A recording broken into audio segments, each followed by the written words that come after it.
Hello, everybody. Thank you for joining me today. Today, I'm joined with Jack Baldwin, who is currently playing Basil Fawlty in the Fawlty Towers dining experience, which is currently running a residency at the President's Hotel in London. Unfortunately, I was a little bit plagued with technical difficulties during this, which Jack was brilliant with. But unfortunately, that means the interview is only audio only, which I had to record through my phone. So apologies if it's not the best quality, but I hope you can still enjoy this brilliant interview with Jack.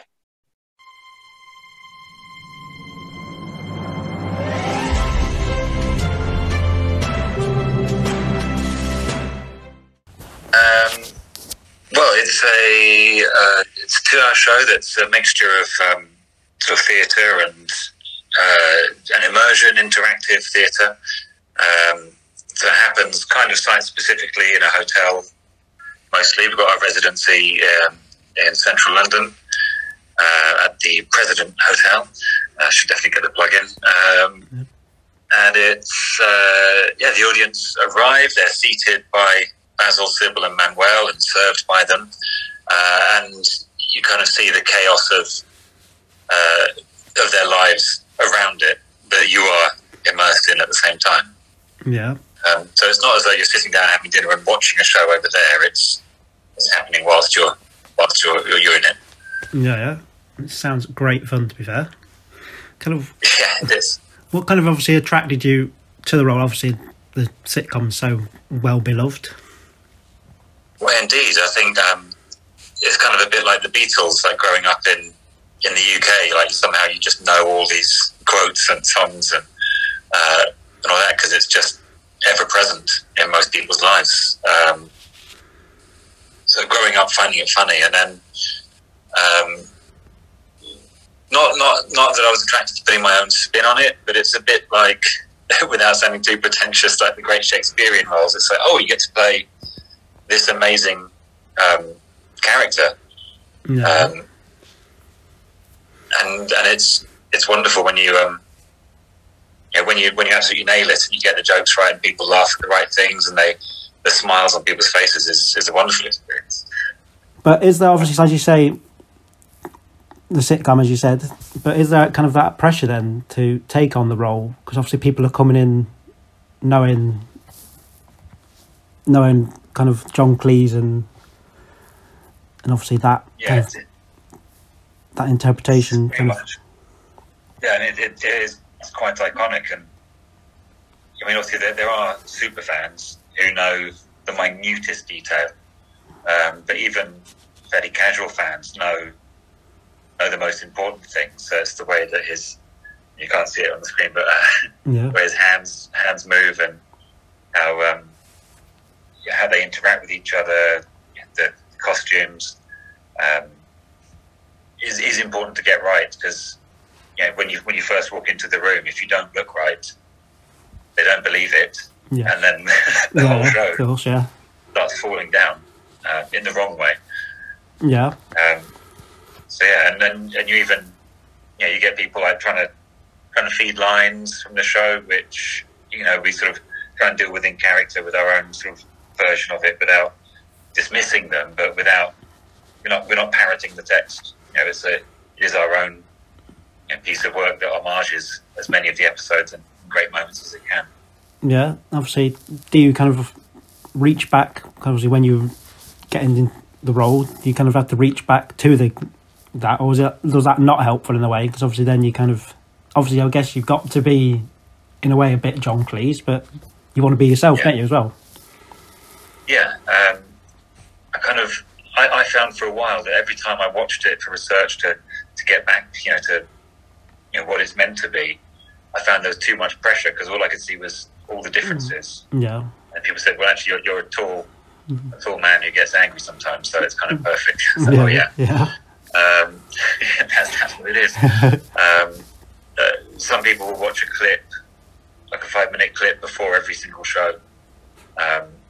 Mostly to get those hesitation voice noises. So with Sybil, it's sometimes the stuff like that.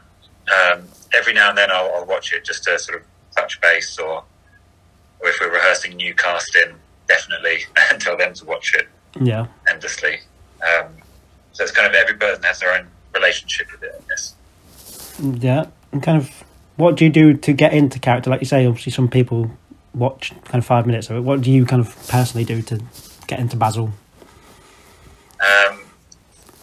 Well, the joke that a lot of us have is it's when the moustache goes on, it magically happens. Or when we shave off the rest of the beard. Yeah. Usually it's kind of physicality, so it's the closest brains you get straighter, start restricting some of the more relaxed movements. Yeah. So that try and touch him with his sort of more mercurial elements. Like Basil can go from happy to angry to sad to pleading to obsequious quite quickly. So sort of quick turns and stuff like that. Usually for me, it's whenever I hear the Sybil warming up and the way she says Basil, instantly I'm becoming the character again. Yeah. So that the chill goes up the spine. Yeah, and kind of obviously the show is largely improvised, as you kind of mentioned. Do people kind of come expecting you to do the kind of the famous walks and stuff? Do they kind of almost expect that kind of? Yeah, yeah. And it's sometimes it can be. Sometimes it can feel like hard work not to give in to it. Yeah. I guess. Sort of remembering that it's a 2-hour journey. You know, it's not a half-hour episode. It's not a 10-minute sort of meet and greet. It's a 2-hour journey with plot points and development and an arc. And people just want to produce it. Basil loses his rag straight in the first minutes. Of course. It doesn't work. But also, you know, the funny part is seeing Basil suppress this terrible rage and snobbishness. Yeah. Seeing how far he can just survive. Yeah, keep pushing it. And yeah. it kind of obviously has COVID kind of changed it at all, kind of obviously interacting with people and things. It's we had a COVID version, and after the first big lockdown, where everyone was seated on only a table with their party, and you could only be with people you were in a bubble with. Yeah. And 2 meters between tables. Only the venue staff could touch any of the plates, and we were wearing half visors, which you kind of got used to after a while. The audiences were amazing for that, really generous, because it felt very strange. We wouldn't lean in and stuff. We're all still being fairly careful of that.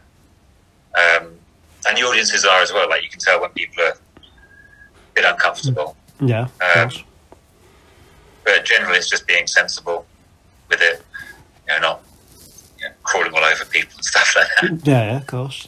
Is there ever because obviously with Basil, I suppose you can probably get away with more than you could with the other characters, say.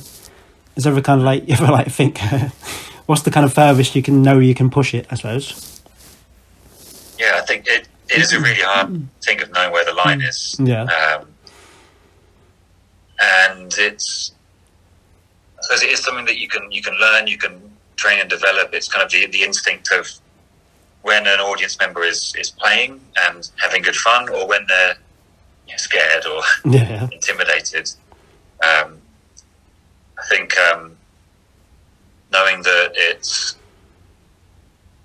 is just an entertainment and it's not. I've lost that train of thought, but I'll start another one. Yeah, go on. I think a lot of people think in their memory that Basil is just rude to people. Yeah. And actually he isn't. He's trying to be a good hotelier. He's trying to be welcoming. Yeah. And it's only his frustrations and insecurities that lead him to these outbursts, or these things of not liking it when people are in love, because that horrifies him and disgusts him.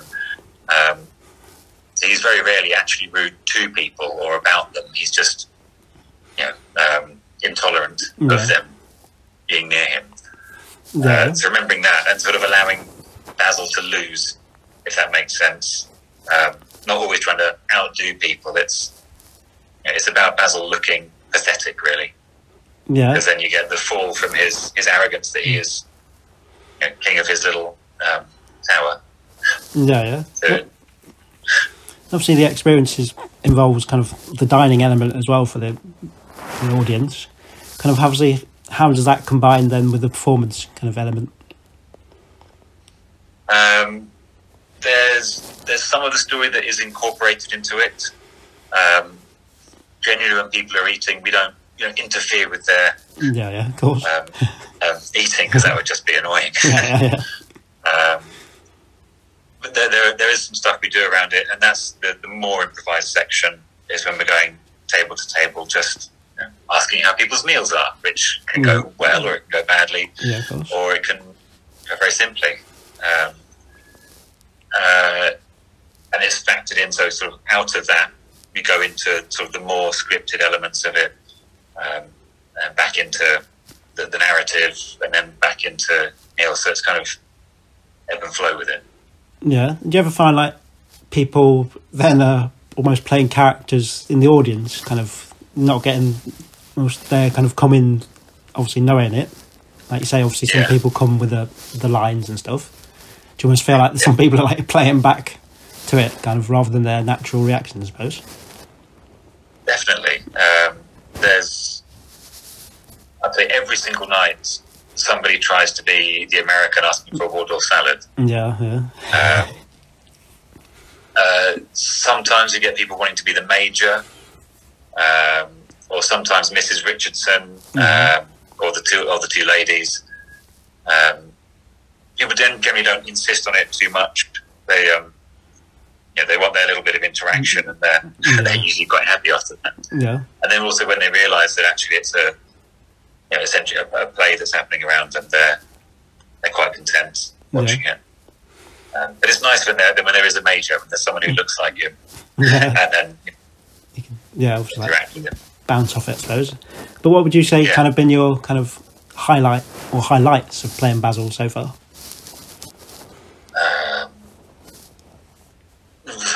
That's a really hard question. I think my favourite thing recently is kind of mid and where we are now with the pandemic is just what a privilege it feels like to make people laugh. And feel that the energy of a crowd of people who are enjoying themselves live in a theatre setting is just wonderful, and what it does to a sense of community and connection, that shared experience, that magic time that you can't really explain with certainly not as simple words as I have. It's truly special, and I really enjoy that every time. I even remember a couple of times when people have been to see the show, and afterwards you might bump into them and they'll say they haven't laughed since some awful personal tragedy, and I can feel it now. It's sort of, it really is special. I have a 5. I call them Quickfire, but it's up to you how Quickfire you answer them. So firstly, I have a tendency to go on, don't I? That's all good. No, it's all good. The first question is, what was the first piece of theatre that you can remember seeing?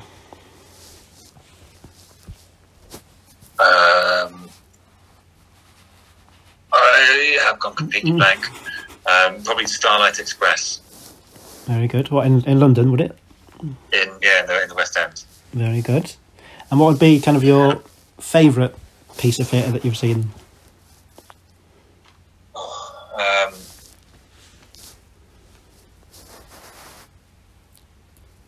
Again, totally blank. Quickfire, not good with it. Not mine, it's terrible. The lights have all gone. Not to me. I really enjoyed David Tennant's Hamlet. So that was a really wonderful performance. Queued up and got tickets on the day and went to see that. That was pretty special. Also, Edinburgh one year, seeing Where the Little Birds Go, Camilla Whitehill played before anyone knew her name, and that was moving, just a one-person show. It's kind of strange, like anything where I feel like there's a truth and personal connection, it's just always magic. And what would kind of be, doesn't have to be theatre-wise, but what would be one thing from your bucket list?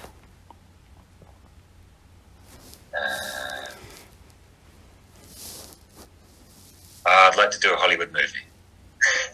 There, that'd be good, obviously. If anyone's out there. This is always a tricky one. If you could have dinner with 3 guests, dead or alive, who would you invite?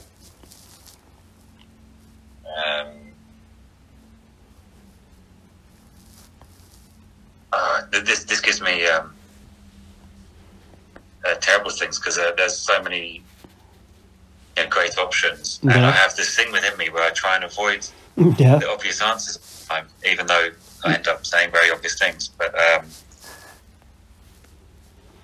well, I've recently translated and adapted a Greek tragedy by an unknown author, so I'll choose the unknown author so I can find out actually who they were. Yeah. There's my left field choice. That's good.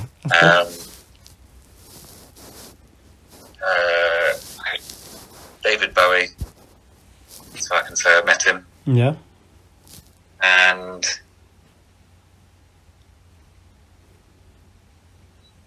just all humans ever, yeah? Yeah. It's as easy as that, is it? Yeah, that's not narrowing it down.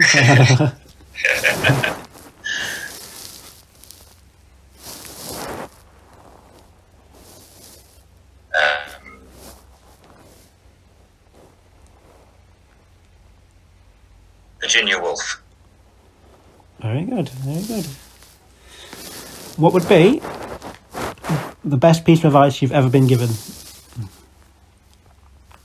Have fun. That is good.